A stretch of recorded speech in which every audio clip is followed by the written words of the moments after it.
सी ये खिलखिलाहट, हाथों में हाथ और इतनी ही ख्वाहिश, जिंदगी भर एक दूसरे का साथ।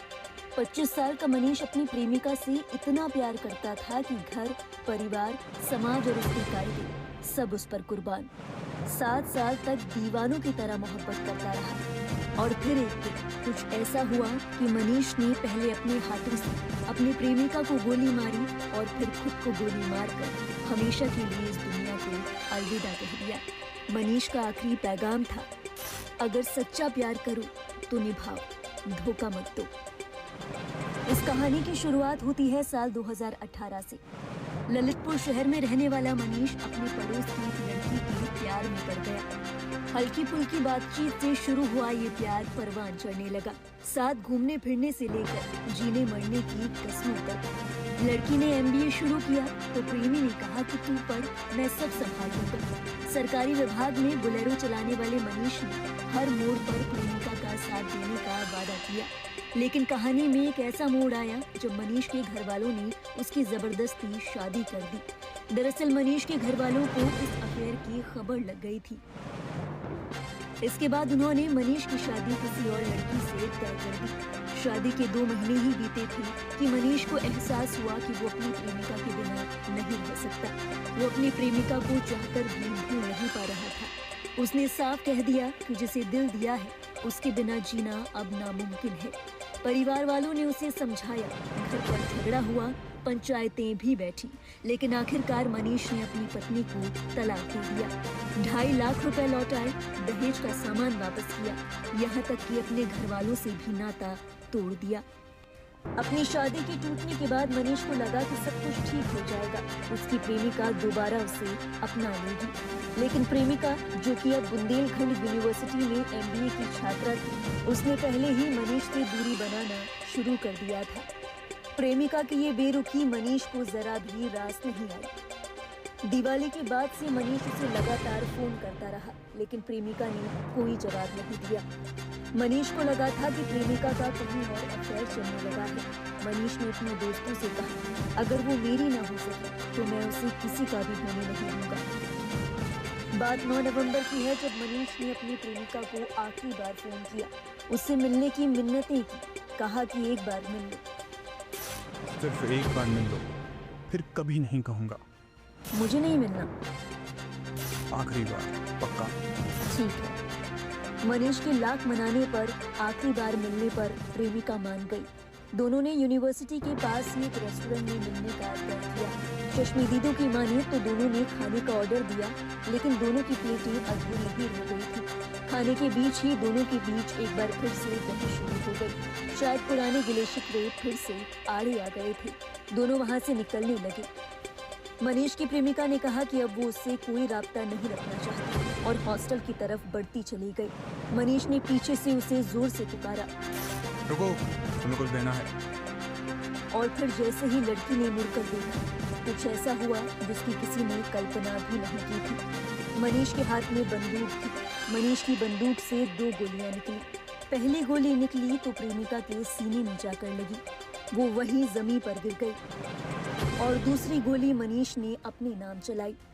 गोली की आवाज सुनते ही कैंपस गूंज उठा। आसपास चीख चिल्लाहट मच गई। स्टूडेंट्स इधर उधर भागने लगे, छात्राएं चिल्लाई, लोग दौड़ पड़े और पुलिस को खबर दी गई। लेकिन पुलिस जब तक पहुंची, मनीष खामोश हो चुका था।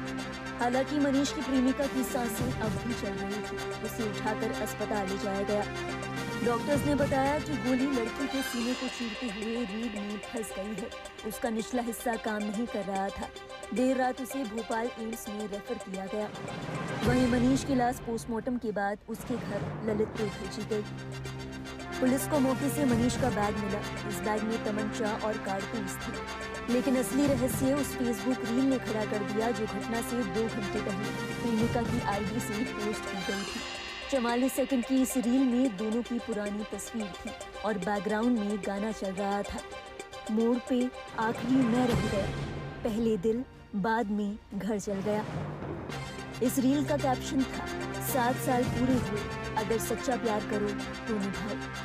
अब पुलिस जांच कर रही है कि ये रील लड़की की ओर से पोस्ट की गई थी या फिर मनीष ने उसकी ID से पोस्ट की थी। इस मामले में मनीष के पिता ने बात करते हुए कहा कि हमने उसे बहुत समझाया था, लेकिन वो उस लड़की के प्यार में बिल्कुल पागल था। बेटा घर पहले ही छोड़ चुका था और अब उसने खुद को खत्म कर लिया। हमारे पास कुछ भी नहीं बचा।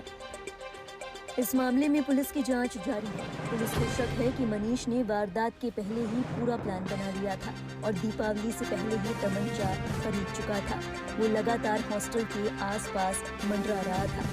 जनपद झांसी के ताना नवाबाद क्षेत्र अंतर्गत विश्वविद्यालय के पास जो ओम डेयरी है वहाँ पे एक युवक नामक मनीष साहू जिनका उम्र करीब 25 साल है, इन्होंने एक युवती को गोली मारा है और उसके बाद अपने आप को भी स्वयं को गोली मार दिया है। दोनों को इलाज हेतु मेडिकल कॉलेज ले आया गया था। मेडिकल कॉलेज पहुंचने से पहले युवक की मृत्यु हो गई। युवती का जो है फिलहाल इस समय पे उपचाराधीन है। प्रथम दृष्टया उनकी स्वास्थ्य इस समय पे स्थिर है, फिर भी सारे चेकिंग किया जा रहा है। जो दोनों मूल निवासी ललितपुर के हैं और प्रथम दृष्टया यही पता चल रहा है कि कुछ निजी व्यवहार से ही इसमें ऐसे घटना प्रतीत मतलब कार्य हुआ है। जो भी विषय सामने आएंगे आपको अवगत कराएंगे। नहीं, लड़की फिलहाल इस समय पे थोड़ा सा पेन में है, तो ज़्यादा बात नहीं कर पा रही है, लेकिन होश आराम से अभी तो फिलहाल अच्छी तरह बात कर रही है। इतना ही बताया गया कि वो उस व्यक्ति को तो जानती है, बाकी इतना अभी फिलहाल उनको थोड़ा और उपचाराधीन होने दीजिए, फिर हम उनसे भी बात करेंगे, बाकी उनके दोस्त और परिजन से भी बात करेंगे। जो भी विषय सामने आएंगे आपको अवगत कराएंगे। नहीं, अभी जो हमें इंफॉर्मेशन है कि लड़की जो है बुंदेलखंड यूनिवर्सिटी में छात्रा है और लड़के के बारे में ऐसा कोई सूचना नहीं है, लेकिन दोनों मूल निवासी ललितपुर। लड़की के को एक गोली लगी है और फिलहाल जो बताया गया कि जो युवक है उनको भी एक ही गोली लगी है। सब कुछ अभी फोरेंसिक सारे टीम भी लगे हुए हैं। जो भी विषय सामने आएंगे तो वो आपको अवगत कराया जाएगा। वो बरामद हो गया है और जो भी सही है उसके आधार पर हम विधिक कार्रवाई भी करेंगे और आपको अवगत भी कराएंगे। इस मामले से जुड़ी हर अपडेट हम देते रहेंगे आपको। आप देखते रहिए लाइव न्यूज़।